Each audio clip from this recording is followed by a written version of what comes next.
Bismillahirrahmanirrahim. Students, my name is Ahmed Nadeem and I'm your teacher for statistics. Chapter number 11 sampling techniques हम लोग start कर चुके हैं और अब तक हमने काफ़ी थ्योरेटिकल पोर्शन को कंप्लीट कर लिया। हमने काफ़ी टर्म्स को भी अंडरस्टैंड किया है और डिफरेंट टर्मिनोलॉजीज को भी समझते हुए हम अपने थ्योरेटिकल पोर्शन को वाइंड अप कर चुके हैं। अब हम न्यूमेरिकल पोर्शन की तरफ बढ़ रहे हैं और अब हम ये समझेंगे कि किस तरह न्यूमेरिकल कैलकुलेशन सैम्पलिंग टेक्निक्स के अंदर अंडरस्टैंड की जाती है। तो चलिए बोर्ड की तरफ चलते हैं और देखते हैं कि किस तरह न्यूमेरिकल कैलकुलेशंस को परफॉर्म करेंगे। स्टार्ट हम करेंगे making of samples with replacement. आपको याद होगा कि सिंपल रैंडम सैम्पलिंग के अंदर हमने दो मेथड्स को अंडरस्टैंड किया था कि जब हम सैंपल्स को ड्रॉ करते हैं तो हमारे पास दो तरह के रास्ते होते हैं, दो तरह की टेक्निक्स होती हैं कि हम एक टेक्निक में सैंपल्स को जनरेट कर रहे हैं, ड्रॉ कर रहे हैं, तो हर एलिमेंट जो पॉपुलेशन का सेलेक्ट होता है वो सेलेक्ट होने के बाद वापस पॉपुलेशन में चला जाता है या वो पॉपुलेशन में वापस नहीं जाता, यानी रिप्लेस होता है या रिप्लेस नहीं होता। सो विद रिप्लेसमेंट और विदाउट रिप्लेसमेंट, इसी हवाले से इसकी अंडरस्टैंडिंग है। यानी अब आपने ये आज के लेक्चर में ये समझना है कि विद रिप्लेसमेंट टेक्निक्स में सैंपल्स को किस तरह बनाया जाएगा। ठीक है, यानी सैंपल्स को हमने विद रिप्लेसमेंट टेक्निक्स के अंदर किस तरह ड्रॉ करना है। So drawing of samples with replacement technique. तो हमने लास्ट लेक्चर में ये भी देखा था कि जब हमने सिंपल रैंडम सैम्पलिंग को स्टडी किया कि हमने विद रिप्लेसमेंट में टोटल नंबर ऑफ सैंपल्स को अंडरस्टैंड किया था कि टोटल नंबर ऑफ सैंपल्स किस तरह फाइंड किए जाते हैं। तो हम वहीं से एक एग्जांपल से स्टार्ट करते हैं कि लेट मेरे पास capital N is equal to 5, 8 और 10 है फॉर एग्जाम्पल। ठीक है, और हमने sample size n, small n, जिसको हम कहेंगे 2 का रखना है। अब आपको याद होगा कि हमने ये डिस्क्राइब किया था कि कैपिटल N जो है वो पॉपुलेशन के नंबर को रिप्रेजेंट करता है, यानी पॉपुलेशन का जो साइज है उसको कैपिटल N से डिनोट किया जाता है। इसी तरह n, स्मॉल n जो है वो सैंपल के साइज को रिप्रेजेंट करता है, यानी स्मॉल n का मतलब ये है कि एक पर्टिकुलर सैंपल में कितने एलिमेंट्स होंगे। सो हमारा ये पोर्शन यहां कंप्लीट हुआ कि हमें ये पता चल गया कि कैपिटल N की वैल्यू जो है वो 3 है, यानी पॉपुलेशन के अंदर जो एलिमेंट्स की तादाद है वो 3 है और हर सैंपल के अंदर हमने 2 एलिमेंट्स रखने। तो अगर पॉपुलेशन के 3 एलिमेंट्स हों और हमने 2 एलिमेंट्स सेलेक्ट करने हैं विद रिप्लेसमेंट, तो टोटल सैंपल्स कितने बनेंगे ये भी हम ऑलरेडी डिस्कस कर चुके हैं। यहां पर मैं डिफाइन कर रहा हूं कि टोटल सैंपल्स इस टेक्निक के अकॉर्डिंगली हमने पढ़ा था कि capital N raise to power small n, यानी 3 रेज टू पावर 9। अब आपने इस पॉइंट को अंडरस्टैंड करना है, इस 9 का मतलब क्या है। इस 9 का मतलब यह है कि अगर रियल लाइफ में आपके पास ऐसी सिचुएशन एग्जिस्ट कर जाए कि जिसके अंदर 3 एलिमेंट्स हैं पॉपुलेशन के और हमने इस 3 के पॉपुलेशन साइज में से 2 सैंपल साइज सेलेक्ट करना है, यानी हमने एक सैंपल सेलेक्ट करना है 2 एलिमेंट्स का, तो देखिए वो 5, 8 हो सकता है, वो 8, 10 हो सकता है, वो 8, 5 हो सकता है। तो इस तरह कितने सैंपल्स बनेंगे, तो वो टेक्निक थी कि टोटल सैंपल्स के लिए हम फार्मूला जनरेट करते हैं capital N raise to power small n। Capital N क्या है? The total elements present in a population. जितने एलिमेंट्स पॉपुलेशन में एग्जिस्ट कर रहे हैं हम उसकी बात कर रहे हैं यहां पे, याद रखिएगा। ठीक है, और वो है 1, 2, 3, वो हमने यहां 3 लिख दिया। इसी तरह हर सैंपल के अंदर कितने एलिमेंट्स हैं, वो 2 है। सो 3 रेज टू पावर 2, यानी 9 सैंपल्स बनेंगे इस तरह के। इस पर्टिकुलर सिचुएशन में जब आपके पास पॉपुलेशन 3 एलिमेंट्स पे हो और आपने हर सैंपल के लिए 2 एलिमेंट्स सेलेक्ट करने हैं, तो 2 एलिमेंट्स के टोटल 9 सैंपल्स जनरेट होंगे। ये बड़ी इंपॉर्टेंट बात है कॉन्सेप्ट के हवाले से, ये आपने याद रखनी है। अब नेक्स्ट बोर्ड की तरफ चलते हैं और ये देखते हैं कि किस तरह हम इस पॉपुलेशन से 2 के सैंपल साइज से 9 टोटल सैंपल्स जनरेट करते हैं। तो चलिए नेक्स्ट बोर्ड की तरफ। टोटल सैंपल्स हमने 9 बनाने हैं, विद रिप्लेसमेंट टेक्निक है। अब मैं यहां पर दोबारा आपकी पॉपुलेशन लिख रहा हूं ताकि आपको याद रहे। 5, 8 और 10 आपके पास पॉपुलेशन के एलिमेंट्स हैं और सैंपल साइज आपके पास 2 है। अब इसको किस तरह जनरेट करना है बहुत ध्यान से आपने देखना है। बहुत सी टेक्निक्स हैं, कुछ स्टूडेंट्स इसको लर्न कर लेते हैं और कुछ स्टूडेंट्स हैं वो ट्री डायग्राम के थ्रू या फ्लो चार्ट के थ्रू इसको जनरेट करते हैं। So it's up to you. यहाँ मैं आपको जनरेट करने का तरीका बताने लगा हूं कि किस तरह आपने जनरेट करना है। फर्स्ट एलिमेंट है आपका 5, दूसरा एलिमेंट है आपके पास 8 और फिर है 10। यानी आप यूं समझ लीजिए कि ये जो मैंने लिखा है, देखिए जब हम सैंपल्स जनरेट करेंगे गौर कीजिए, सीरियल नंबर और सैंपल्स, ठीक है। तो सीरियल नंबर कहां से कहां तक जाएगा? 1 2 3 4 5 6 7 8 9 और 10। नो, इट्स नॉट 10, क्योंकि हमने अभी जो पिछले बोर्ड पर फॉर्मूला पढ़ा था उसमें हमने 9 तक इसको दिया कि 3 raised to power 2 is equals to 9। यानी इस पर्टिकुलर सिचुएशन में जो आपको यहां पर नजर आ रही है, इसमें टोटल सैंपल्स 9 बनेंगे और हर सैंपल के अंदर 2 एलिमेंट्स होंगे। ये उसी की बात हो रही है कि ये जो मैंने 5 8 10 लिखा है अकॉर्डिंग टू द सिचुएशन जो हमारे पास पॉपुलेशन है, ये आपका है फर्स्ट एलिमेंट।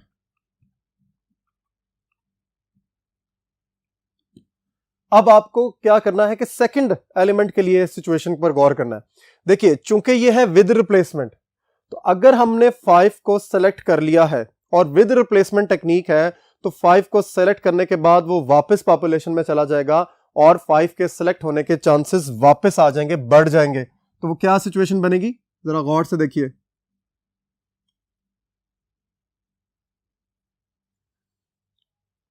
ये 5 इसलिए आ गया क्योंकि ये रिप्लेस हो गया। देखिए 5 के बाद बारी 8 की भी हो सकती है, 5 के साथ 10 की भी हो सकती है, लेकिन इस 5 के आने की क्या वजह है वो मैंने अभी आपको बता दिया है कि चूंकि हम विद रिप्लेसमेंट टेक्निक को अंडरस्टैंड कर रहे हैं। सो विद रिप्लेसमेंट टेक्निक को अंडरस्टैंड करने की वजह से हमारे पास ये जो एक एक्टिविटी बनी, ये जो क्राइटेरिया बना या ये जो सिचुएशन एग्जिस्ट की, इसके मुताबिक 5 सेलेक्ट होने के बाद वापस पॉपुलेशन में चला गया, इसी वजह से वो 5 भी आपको नजर आ रहा है। ठीक है, अच्छा जी। अगर दूसरा सिनेरियो आता है कि अगर हम पॉपुलेशन में से 8 को सेलेक्ट कर लेते हैं, तो 8 को सेलेक्ट करने के बाद हमारे पास अगली क्या सिचुएशन होगी? 5 हो सकता है, अगेन 8 हो सकता है और 10 भी हो सकता है, क्योंकि 8 सेलेक्ट करने के बाद वापस पॉपुलेशन में चला गया। सिमिलरली विद द केस 10, कि अगर हमने 10 को सेलेक्ट किया है तो हमारे पास अगले जो सैंपल के एलिमेंट के लिए जो सिचुएशन एग्जिस्ट करेगी वो 5 भी हो सकती है, वो 8 भी हो सकती है और वो 10 भी हो सकती है, क्योंकि 10 सेलेक्ट होने के बाद वापस पॉपुलेशन में एग्जिस्ट कर गया। अब आपका काम यहां पर खत्म हो गया, क्योंकि हमारे पास 2 ही एलिमेंट्स थे। ये जो सिचुएशन आ रही है, ये जो मैं एरो के साथ यहां जनरेट कर रहा हूं, this is for second element. Second element of what? Second element of the population, second element of the sample. ठीक है, यानी second element of the sample का मतलब है कि एक सैंपल के अंदर दूसरा एलिमेंट कौन सा होगा। पहला एलिमेंट तो ये होगा 5 8 और 10 हो सकता है, लेकिन दूसरे के लिए हमने 5 8 और 10 और फर्दर ये सिचुएशन एग्जिस्ट की है और ये ट्री बना दिया। यानी आप यूं कह सकते हो कि जब विद रिप्लेसमेंट आपने करना है परफॉर्म, तो फिर 5 को सिलेक्ट करने के बाद दूसरे एलिमेंट में सारी की सारी पॉपुलेशन वापस आ जाएगी, क्योंकि वो एलिमेंट सेलेक्ट होने के बाद वापस पॉपुलेशन में एग्जिस्ट कर गया। इसी तरह जब 8 सेलेक्ट हो जाएगा तब भी आपके पास पॉपुलेशन रिड्यूस नहीं होगी, पॉपुलेशन के सारे एलिमेंट जो हैं वो आपकी सेकंड प्लेस पर आपके लिए एग्जिस्ट कर रहे होंगे, जमा हो रहे होंगे, आपके लिए अवेलेबल होंगे। ठीक है, अब जरा सैंपल्स को जनरेट करते हैं और देखिए कि हमारे सैंपल्स किस तरह बनेंगे, वो भी आप पहले गौर से देखिए। हम किस तरह 2 एलिमेंट्स को जनरेट करेंगे? 5 का कॉम्बिनेशन 5 के साथ, फिर 5 का 8 के साथ, 5 का 10 के साथ, ठीक है, फिर 8 का 5 के साथ, 8 का 8 के साथ, 8 का 10 के साथ। ये मार्कर की टिप को जरा गौर से देखिए आप लोग। 10 का कॉम्बिनेशन बनाएंगे 5 के साथ, 10 का 8 के साथ और 10 का 10 के साथ। तो देखिए जरा गौर से, मैं वहां पर सैंपल्स को कंप्लीट कर रहा हूं नंबर वाइज कि फर्स्ट सैंपल क्या बन रहा है? 5 5। ठीक हो गया। So this is your first sample. चूंकि विद रिप्लेसमेंट था इसीलिए 5 के साथ 5 जनरेट हो गया। 5 8 दूसरा सैंपल, फिर 5 10 थर्ड सैंपल 5 10। उसके बाद आ जाइए हमारी जो दूसरी सिचुएशन थी 8 के साथ 5 हो सकता है, 8 के साथ 8 हो सकता है और 8 के साथ 10 हो सकता है। इसी तरह फिर हमारे पास जो सिचुएशन बनेगी 10 के साथ 5 हो सकता है, इस 10 के साथ 8 हो सकता है और फाइनली 10 के साथ 10 हो सकता है। इस तरह आप जरा गौर कीजिए कि हमें कुछ भी जो है वो नहीं करना पड़ा अपने सैंपल्स के जो नंबर्स हैं टोटल उनको कंट्रोल करने के लिए। यानी आपको सिर्फ टेक्निक याद रखनी है कि किस तरह आपने अपने सैंपल्स को जनरेट करना है, ड्रॉ करना है। फर्स्ट एलिमेंट किस तरह करेंगे, जितने भी आपके पास पॉपुलेशन के नंबर्स हैं उनको लिस्ट आउट कर लेंगे एक दफा। अगर यहां पर जो चूंकि 3 थे तो मैंने 3 एलिमेंट्स लिखे हुए 5 8 और 10। अब दूसरी प्लेस के लिए हमारे पास 3 ऑप्शंस हैं। 3 क्यों है? क्योंकि 5 सेलेक्ट होने के बाद वापस आ गया, इसलिए मेरी पॉपुलेशन पूरी की पूरी मेरे पास मौजूद है सेकंड प्लेस करने के लिए। सो इस तरह आपने एक ट्री डायग्राम बनाया और वहां से आपने डिफरेंट कॉम्बिनेशंस के साथ आपने देखा कि आपके ये सारे के सारे सैंपल्स जनरेट हो गए और ऑटोमेटिकली 9 सैंपल्स बन रहे हैं। क्लियर होगी बात? आप नेक्स्ट बोर्ड की तरफ चलते हैं और इसी हवाले से मजीद अंडरस्टैंड करते हैं।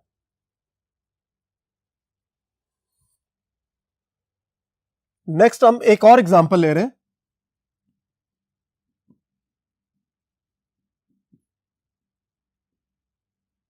कि अगर आपके पास कैपिटल एन फॉर एग्जांपल 3 और 5 है, ठीक है, और स्मॉल एन आपके पास 3 है। ये बज़ाहिर बड़ी अजीब सी बात लग रही है कि एक पॉपुलेशन के अंदर 2 एलिमेंट्स हैं लेकिन सैंपल साइज जो है वो 3 का हो। देखिए यहां पर जो आपको अंडरस्टैंडिंग बिल्टअप की जा रही है या जो अंडरस्टैंडिंग आपको प्रोवाइड की जा रही है वो एक जनरल अंडरस्टैंडिंग है, क्योंकि हम बड़ी पॉपुलेशन के साइज के साथ इस तरह की कैलकुलेशंस परफॉर्म नहीं कर सकते। सो यहां पर आपको सिर्फ आइडिया जनरेट करने के लिए समझाया जा रहा है कि किस तरह अगर पॉपुलेशन का नंबर आपके पास एग्जिस्ट कर रहा है वो स्मॉलर है और सैंपल का साइज बड़ा है, इसका मतलब ये हुआ कि विद रिप्लेसमेंट में, जरा याद रखना आपने कि विद रिप्लेसमेंट केस के अंदर एन जो है वो एक तो कैपिटल एन के बराबर भी हो सकता है और कैपिटल एन से स्मॉलर भी हो सकता है और कैपिटल एन से ग्रेटर भी हो सकता है। यानी ये तीनों सिचुएशंस एग्जिस्ट कर सकती हैं विद रिप्लेसमेंट केस में, लेकिन विदाउट रिप्लेसमेंट केस में इस तरह की सिचुएशन नहीं होगी। वो हम बाद में इसको स्टडी करेंगे। अभी फिलहाल आपने याद रखना है कि विद रिप्लेसमेंट केस के अंदर जो स्मॉल एन यानी सैंपल साइज है वो पॉपुलेशन के साइज के बराबर भी हो सकता है, उससे स्मॉलर भी हो सकता है, उससे ग्रेटर भी हो सकता है। अब जरा अंडरस्टैंड करें और देखें कि आपके पास किस तरह यहां पर टोटल सैंपल्स बनेंगे।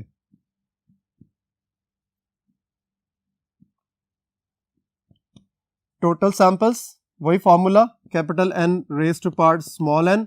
अब कैपिटल एन यानी आपके पास पॉपुलेशन के अंदर 2 एलिमेंट्स हैं, सैंपल साइज 3 है तो ये 8 बन गए। ठीक हो गया। अब कैसे करना है जरा गौर से आपने देखना है, अंडरस्टैंड करना है कि फर्स्ट एलिमेंट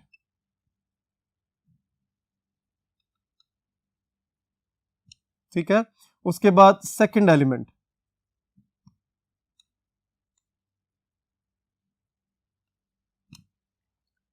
सिचुएशन वही है कि जब हम मूव कर रहे हैं तो हमारे पास फर्स्ट एलिमेंट के लिए जो जगह है वो है 3 और 5। जैसे हम सेकंड एलिमेंट के पास पहुंचते हैं, चूंकि ये आपके पास विद रिप्लेसमेंट है तो 3 सेलेक्ट होने के बाद वापस आ गया और अवेलेबल है सिलेक्शन के लिए। This is your second. अब थर्ड एलिमेंट के लिए हमारे पास जगह कहां से आएगी?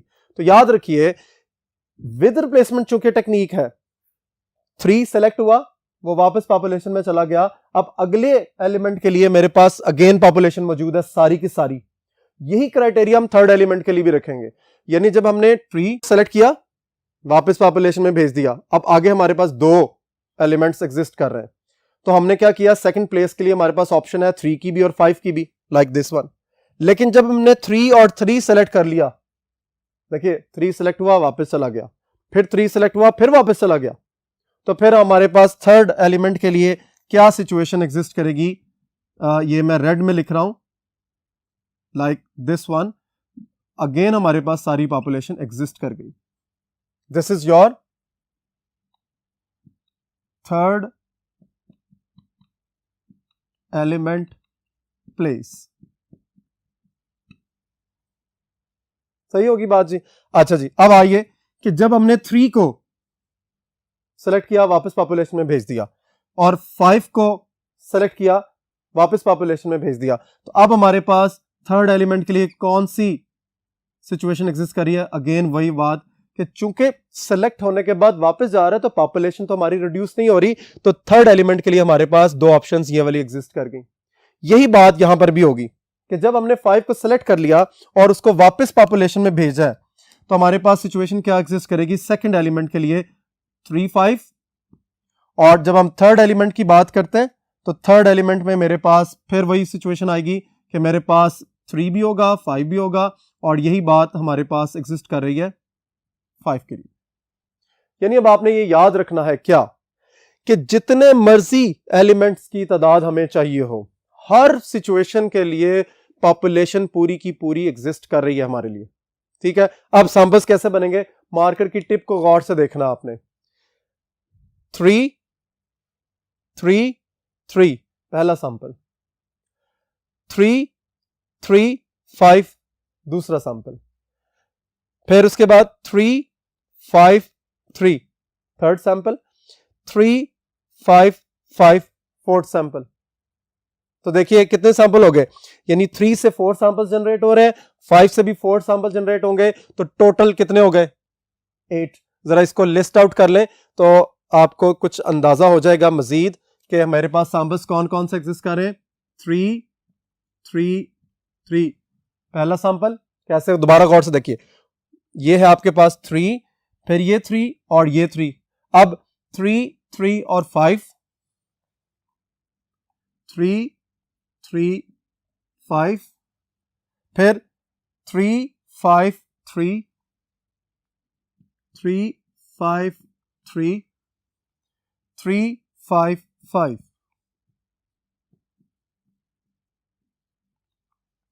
इस तरह आपके पास 3 कंप्लीट हो गया। अब 5 की बारी है, 5, 3, 3, 5, 3, 3, then 5, 3, 5, and 5, 5, 3, finally 5, 5, 5। तो जरा काउंटिंग करके देखें कि आपके पास टोटल सैंपल्स की तादाद कितनी हो गई है। दिस इज 1, 2, 3, 4, 5, 6, 7 और 8। तो देखिए ये मैच कर गया। यानी अगर किसी पॉपुलेशन में 2 एलिमेंट्स हैं और सैंपल साइज 3 रिक्वायर्ड है, तो नंबर ऑफ सैंपल्स टोटल जो है वो 8 बनेंगे, और उसकी ट्री डायग्राम मैंने इस तरह एग्जिस्ट करवा दिया। होप आज का लेक्चर आपको यहां पर अच्छे तरीके से समझ आ गया होगा। उम्मीद करते हैं कि आप इसकी प्रॉब्लम्स जो हैं वो अच्छे तरीके से अंडरस्टैंड करेंगे अपने लेक्चर को रिपीट करने के बाद। इंशाल्लाह नेक्स्ट लेक्चर में नेक्स्ट टेक्निक के साथ मुलाकात होगी। अल्लाह हाफिज।